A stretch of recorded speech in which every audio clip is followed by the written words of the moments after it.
That's the way the segment came to an end. Rollins walked out, didn't even look back. Cody just left standing there, contemplating what he's got to think about for the next 5 days. Seth says he didn't want Cody to make the same mistakes he made, and that he wasn't there to be judgmental. I thought that Rollins might be thinking, don't make that mistake because I want that for myself. I want everything that The Rock is saying. I want everything The Rock is offering you. But they also found a way for Cody to sit with it for 5 days and really hang on to this notion that The Rock is hanging the carrot out there. And they're really making you think Cody's contemplating the offer. Where we all know as a fan base, you, me, and everybody else, everybody watching me knows that this mistake that The Rock and Cody have on Saturday, this is the biggest mistake that Cody is potentially making. We all know Cody's not going to make that mistake. That is not ingrained in Cody Rhodes. But they're really making you think that he's contemplating the offer. They're really making you think that he's thinking about it. Sending Rollins out there.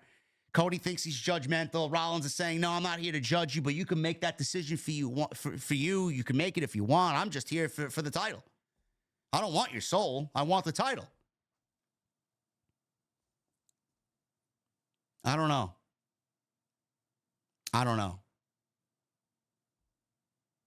I like it, man. I like the narrative that we're getting, man. You know, Cody was really hard on, how this affects everybody. And how his dad had to scratch and claw and earn everything that their family has had over their lifetime. And The Rock is here to offer him, like the devil, offer him the world by doing nothing and shaking his hand. You join me and I will give you riches beyond your wildest imaginations. Everything that this world has to offer. The Rock is the most powerful man in Hollywood. He wants Cody to accept his offer. That's pretty fucking tempting if you're Cody, but we know Cody's not going to do that because it would be completely against everything that we've seen up until this point. So who will? Who will? I don't think it's Rollins, even though Rollins has a little thing in him that we've seen before in the past, that he is definitely that type of guy, but I don't think that this Rollins is that type of guy. I think that would be against everything that Rollins has done, and they would make and wipe away everything that they did last year at WrestleMania. So no, I don't think Rollins is that guy. I don't think Cena's that guy. I don't think Rollins is that guy. Priest is not that guy. Logan Paul is not that guy. It's either Cena or Punk. It's either Cena or Punk. And I gave you reasons for both. WWE is not going to turn John Cena heel chasing number 17. That doesn't make any sense. If the WWE hasn't turned Cena heel in 20 years, they're not going to start now in his final year. So no. Would I like to see it? Sure. I wanted to see Cena heel years ago. We never got it. I just don't see the benefit in that. WWE's got merch to sell. WWE's got promotional material to go at. This is finally, you want to make him a fucking heel? No. Not going to happen. McIntyre. I could see McIntyre being the guy. McIntyre feels fucking irrelevant. He's target of the bloodline. He got eliminated from the Royal Rumble. He lost to Big Jim on Friday. Can't seemingly get his feet planted solidly on SmackDown. He's just in this, I don't know. He's in the middle of nothing. He's in this undecided period. The fuck are they doing with him? Does he accept The Rock's offer?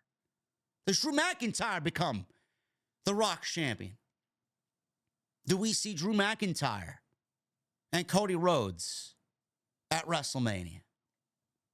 I don't know. Could be a possibility. But that doesn't speak WrestleMania to me.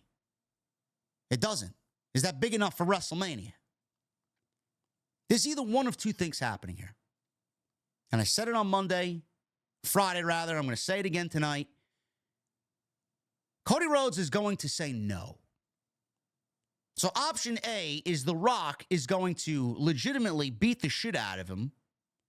Because The Rock went from babyface to heel, babyface to heel, babyface to heel in that same, I mean, he turned more times than the fucking Big Show in that segment. Cody's going to say no. Rock is going to drop him right there with a fucking rock bottom. Rock is either going to do nothing or he's going to abuse his power and give himself the match with Cody Rhodes at WrestleMania. If you don't want to be my champion, I'm going to be my champion. I'm going to take the belt from you. And I'm going to put myself in the main event of WrestleMania. It's going to be Rock and Cody Rhodes, Night 2, WrestleMania 41 in Las Vegas. That's option 1.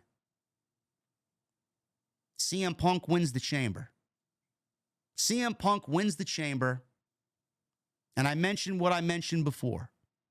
We get Punk winning the Chamber. He cashes in his favor to Heyman. Heyman then goes and tells Roman, the favor is Punk wants Roman to take care of The Rock, and we get Roman Rock, and then Punk Cody. That's one option. Or we go back to Friday to what I talked about. Cena wins the fucking Chamber. Punk cashes in his favor to Heyman to go talk to The Rock. Punk becomes The Rock's champion. We get Punk and Cena, Night 1 of WrestleMania. And then we get Punk and Cody, Night 2 of WrestleMania. The winner of Punk and Cena gets Cody, Night 2. Punk, Cody. Punk wins the championship. And Punk walks out of WrestleMania as The Rock's champion. And we go off the air with them shaking hands and them embracing. That is legitimately the only thing I could see happening. Everybody else turning heel. Cena turning heel? No. McIntyre? Love Drew dearly. I don't see it happening. Everybody else in that? No. Rollins? No. We may end up with a situation where we get a double main event in both situations. Either Punk, Cena, or we get Rock, Roman, and then Punk and Cody. I could absolutely see it taking place. If you don't like what's going on here, I don't know why you're watching WWE at this time of the year.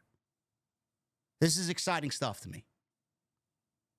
Something as fucking bizarre and crazy like this has given you multiple different roads where it's still unpredictable. And it's made the Chamber the most important chamber maybe in the history of the fucking Chamber. We don't know. The man is back. The final boss is back. The unpredictability is back. The excitement is back. The talking points are back. Us dissecting it as fans is back. And yet everybody's like, oh, the shit sucks. What exactly sucks? Your expectations fucking suck. I'm as hard as anybody on this shit.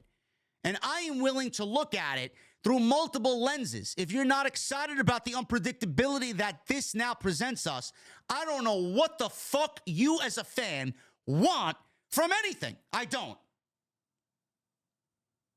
Is it bizarre? Sure. Is it out there? Sure.